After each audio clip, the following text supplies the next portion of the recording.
Next on the Rockbridge Report, Virginia Military Institute is moving a landmark of the school. We'll tell you about the monumental decision. And Halloween is this Saturday. Reporter Mary Alice Russell will show you how businesses are adapting the holiday to COVID-19. And then, Shauna will tell you what weather to expect on the night of fright. And later, a historic race has been postponed until next year. See why. All that and more on this edition of the Rockbridge Report. Live from the campus of Washington and Lee University with news from Rockbridge County, this is the Rockbridge Report. Good afternoon and welcome to the Rockbridge Report. I'm Donald LeCompte and I'll be joined later by my co-anchor, Lily Mott, weather with Shauna Muckle, and Brennan Black with sports. The Virginia Military Institute Board of Visitors voted unanimously this afternoon to move the Stonewall Jackson statue, while no new location was announced. Black alumni began campaigning this year to remove the statue. This comes after Virginia Military Institute Superintendent General J.H. Binford P. III resigned on Monday. Last week, Governor Ralph Northam called an investigation into the campus climate after racist incidents were reported by the Washington Post. The superintendent and other VMI officials denied that systematic racism exists on campus. Check out Grace Mammon's full report on rockbridgereport.wlu.edu. The hurricane that just devastated the already damaged Louisiana coast has made its way to southwestern Virginia as a tropical storm, or at least that's what we were prepared for. Tropical storm warnings were issued as far away as southern Virginia, which was highly unusual for the region. A Roanoke TV meteorologist reported it was first to be the tropical storm. It would have been the first to hit this region since Hugo in the 1980s. Though the tropical storm ended up underwhelming the area, Shauna Muckle says we still got a great deal of rain. Heavy rains this morning clogged local creeks and flooded rivers. The rain has since stopped, but will return later tonight. Most local residents and school districts are not concerned about the rains, but Dominion Energy said it will be standing by until 6 p.m., just in case power lines and trees get knocked down by high-speed winds. The forecasts have predicted 40 to 50 mile-per-hour winds.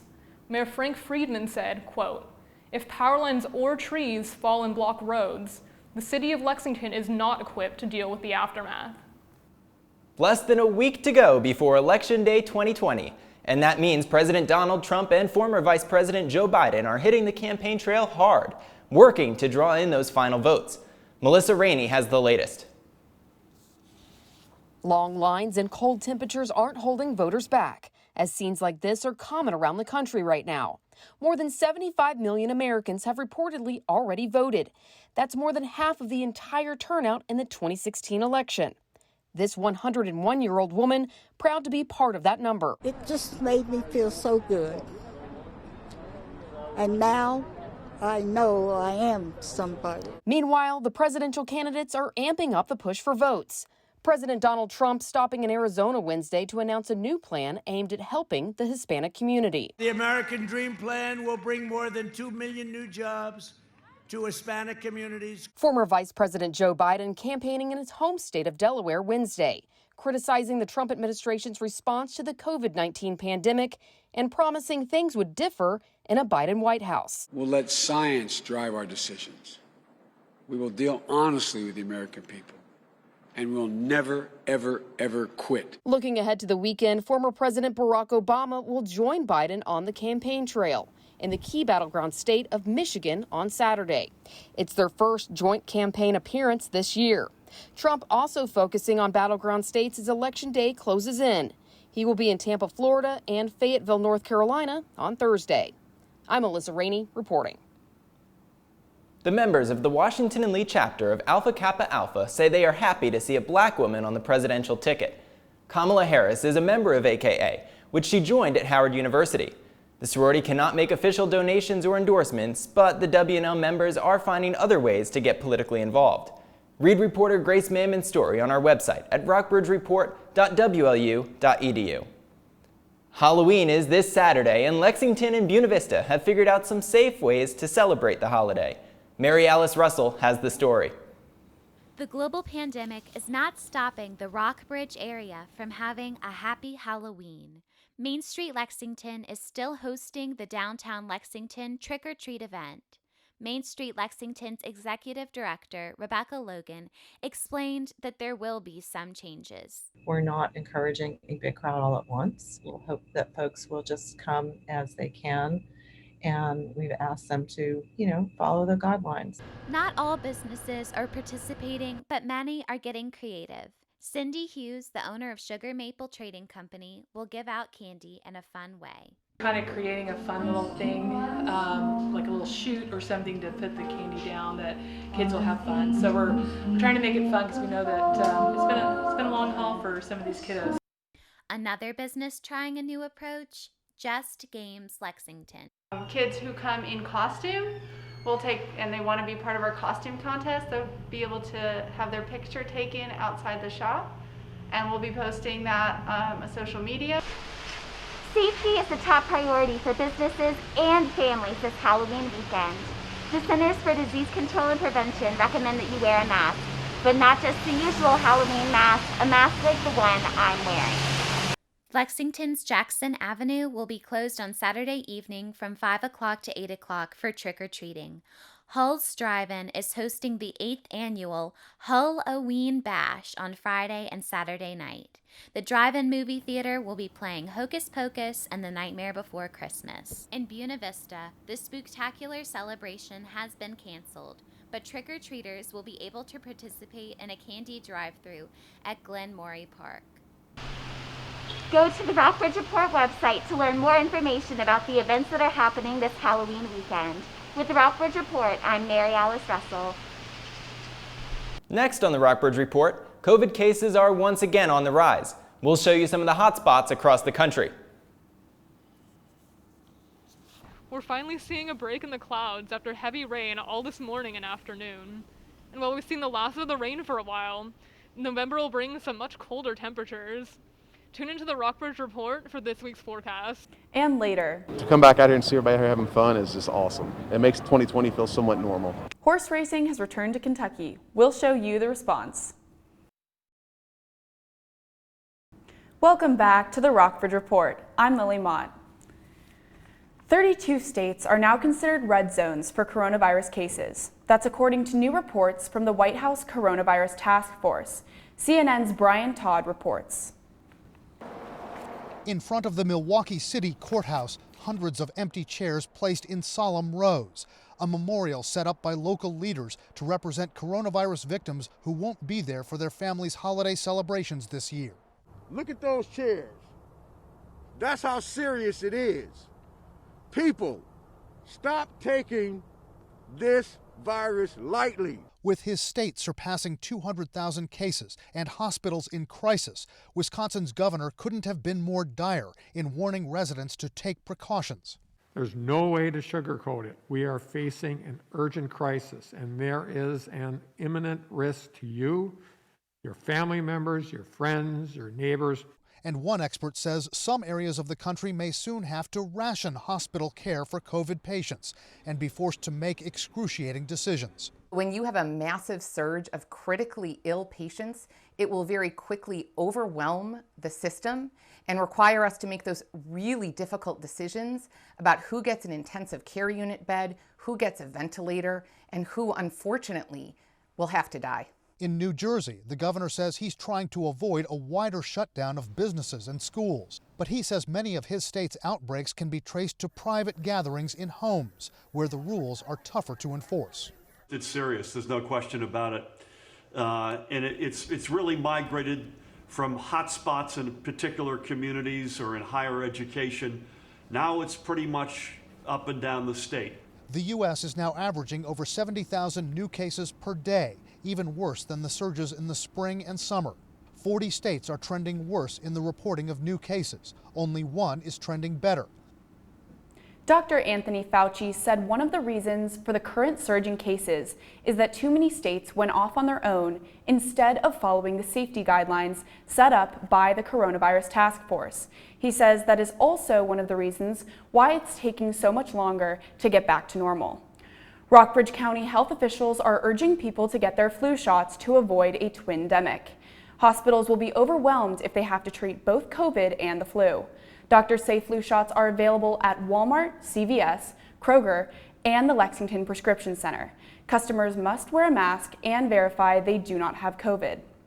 The Rockbridge Area Health Center will also be offering a free drive-through flu shot service November 14th from 9 a.m. to 12 p.m. at 25 Northridge Lane.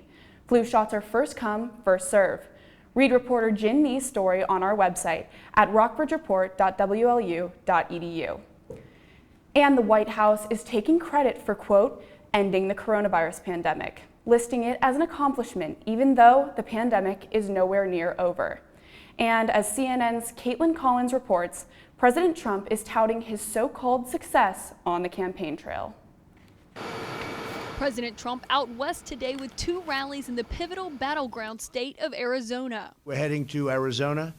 We have a couple of very big ones. But no matter which state he's in, the pandemic is defining the closing days of the president's campaign, and 10 months in, there are still mixed messages coming out of the White House. The president has been telling his crowds this is why COVID-19 cases are rising in the U.S. And you know why we have so many cases? Because we test more. But his administration's testing coordinator disputed that today. We do believe, and the data showed, that the cases are going up. It's not just a function of testing. Yes, we're getting more cases identified, but the cases are actually going up. Admiral Brett Giroir also contradicted this stunning claim from Chief of Staff Mark Meadows. We're not going to control the pandemic. We can control the virus. We know how to do that. Smart policies, very critical to wear a mask when you can't physically distance. Over 500,000 Americans contracted coronavirus in the last week, but a new White House document claims ending the COVID-19 pandemic is one of Trump's accomplishments. His communications director acknowledged today the press release was poorly worded. I think that was poorly worded. The intent was to say that it is our goal to end the virus. But what I would say is this: because of the president's leadership, we are rounding the corner on the virus. Developer Ed Walker launched big plans to revitalize downtown Buena Vista 3 years ago. He's auctioning off 11 properties next month. The auction from November 1st through the 17th reflects the failure of multiple projects due to a lack of funds and COVID-19, among other issues. Buena Vista officials said they are disappointed that he's selling, but they do have plans to move forward. The city received a state grant to assist with strategic planning to continue development of the downtown. Read reporter Zach England's story on our website at rockbridgereport.wlu.edu. The leaves have been particularly beautiful here in Rockbridge. But with the increase in winds and rain that are coming with Hurricane Zeta, a lot of the leaves will be falling over the weekend. To celebrate the last bit of fall foliage, the Rockbridge Report has compiled some of our favorite photos and videos into a slideshow. Go to rockbridgereport.wlu.edu to see some fall scenery and learn more about why the leaves have been so vibrant these past few weeks. Next on the Rockbridge Report, Tropical Storm Zeta pounded an already struggling Gulf Coast. We'll show you the damage. And then, Shauna will tell you what weather to expect over the holiday weekend. And later, one of the most famous marathons in the world was postponed until next year. See why. Welcome back to the Rockbridge Report. I'm Shauna Muckle. Now, a tropical storm. Zeta is responsible for at least 2 deaths since it made landfall Wednesday afternoon as a strong Category 2 hurricane. Camilla Bernal was in New Orleans, where they were picking up the pieces this morning as Zeta marched northeast. Zeta hammering the Gulf Coast. There was water just gushing in, and the doors were rattling so bad, and I couldn't understand why that was. And it wasn't until it all quieted down that my neighbors called and said, your roof is gone. People in Louisiana and Mississippi waking up this morning to missing roofs, flooded streets, and power outages. Zeta's wind gusts in some areas reported to reach up to 110 miles per hour. Winds strong enough to rip this barge loose. Son of a gun, look at him, he's gone. He's gone. Man, we are so lucky. Zeta made landfall as a strong Category 2 hurricane Wednesday afternoon, the eye wall passing directly over New Orleans. And it's not over. Millions across the East Coast are under storm warnings as Zeta cuts through Alabama, Georgia, and the Mid-Atlantic states, towards the Atlantic Ocean, bringing heavy rain, damaging winds, and possibly tornadoes. In New Orleans, I'm Camila Bernal. Now, after one of the rainiest mornings and afternoons we've seen here in Lexington, we're finally back to some of those dry, overcast skies. Right now it's 72 degrees in Lexington. Obviously pretty warm and mild right now. The low this morning was 51 degrees, and right now the barometric pressure is 29 and 43 1/100 inches of mercury. We've got quite a bit of wind as well. It's 6 miles per hour right now. And we have some of that very muggy post-rain weather with a humidity of 84%, obviously very high. And then onto the radar. As you can see, there's still a slight chance of precipitation for the next few hours, but that should end starting tomorrow. And for the rest of the region, we're seeing pretty similar temperatures across the region. Cloudy skies and temperatures in the 60 to 70 degree range. In Lexington and Buena Vista, it's 72 and 73 degrees respectively. Cloudy skies in both places as well. Up in Stanton, it's a bit cooler, 67 degrees and cloudy. And Charlottesville looks a lot like Lexington, it's 71 degrees and cloudy. And now down in Lynchburg, there's a little bit less cloud cover and warmer skies, 76 degrees and partly cloudy in Lynchburg right now. Over in Covington, a lot like Lexington again, 72 degrees and cloudy. And down in Roanoke, pretty much identical to Lynchburg, 76 degrees and partly cloudy in Roanoke as well. And we've been blessed with some pretty mild October weather, but it looks like as we're heading into November, we're going to see a pretty drastic shift in temperatures. Starting Friday, it's going to be partly sunny, so pretty dry fortunately, but much cooler with a high of just 58 degrees and a low of 37. Saturday, the trend continues, 53 degrees is the high, even cooler, and 42 degrees for the low and partly sunny again. And then Sunday, 1st November, it's going to be one of the cooler nights we've seen this season, 33 degrees for the low, 63 degrees for the high, so a little bit warmer in the day, but again, a lot chillier than we're used to during the night. Monday, it's sunny, so luckily still that dry weather, but very cold during the day, just 49 degrees on Monday and a low of 34 degrees. And then on Tuesday, again, a low of 34, sunny conditions, and a high of 58 degrees. So overall, it looks like fall chill is beginning in earnest. If you haven't gotten out your fall coats already, it might be time to do so. Now on to Brendan Black with sports. Next on the Rockbridge Report, I'll give you the latest on game results and signings in the NFL. And later, a food writer has started cooking for the most unlikely patron. See how she has created an entire diner for her only guest. Welcome back to the Rockbridge Report. I'm Brendan Black. Week 7 of the NFL is in the books. Let's take a look at the scores. The Washington football team had a dominating 25-3 win against the Dallas Cowboys, who have struggled mightily since their starting quarterback Dak Prescott suffered a season-ending injury. The Carolina Panthers had a close game against the Saints in the Superdome, but ultimately lost 27-24. The Baltimore Ravens did not have a game this week, although they do play the Pittsburgh Steelers this weekend. But they did sign former Cowboys star receiver Dez Bryant, who is coming out of retirement to chase a ring with Lamar Jackson and company. Tonight, we have an NFC divisional showdown between the Atlanta Falcons and the Carolina Panthers. Both teams are struggling to vie for position in the NFC South, so it'll be a good one to watch. Be sure to catch this one at 8:20 on Fox. In MLB news, the Los Angeles Dodgers are World Series champions. The Dodgers sealed the series after a great Game 6 win on Tuesday night.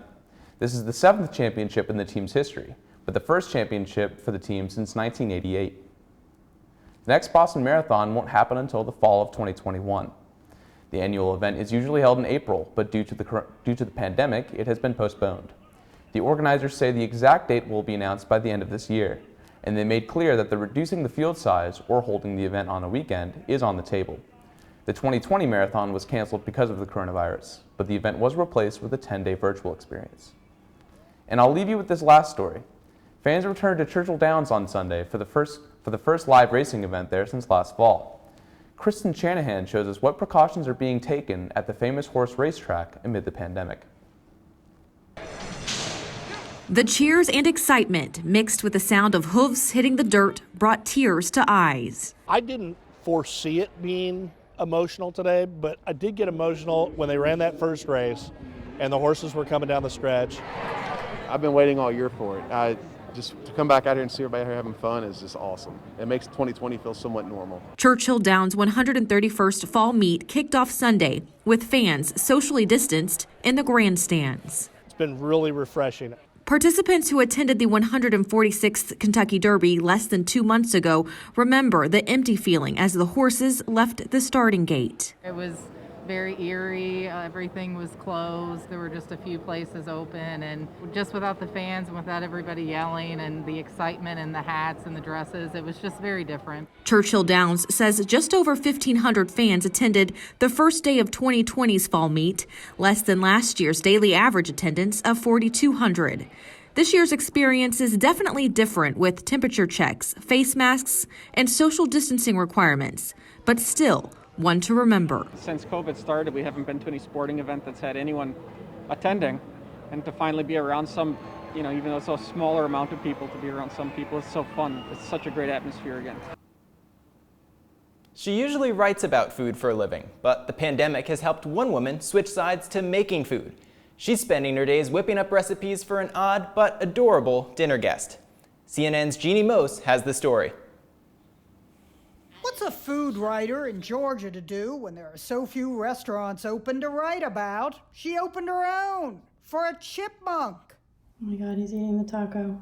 Teeny tiny tacos made of crushed almonds. He ate them with his little hands, At a little picnic table that Angela Hansberger's uncle sent. Put the little table on my porch, and I walked away to recycle all the cardboard, and when I came back, there was a little chipmunk just sitting at the table like a person. She named the chipmunk after jazz great Thelonious Monk, though this is probably the music chipmunks remind you of.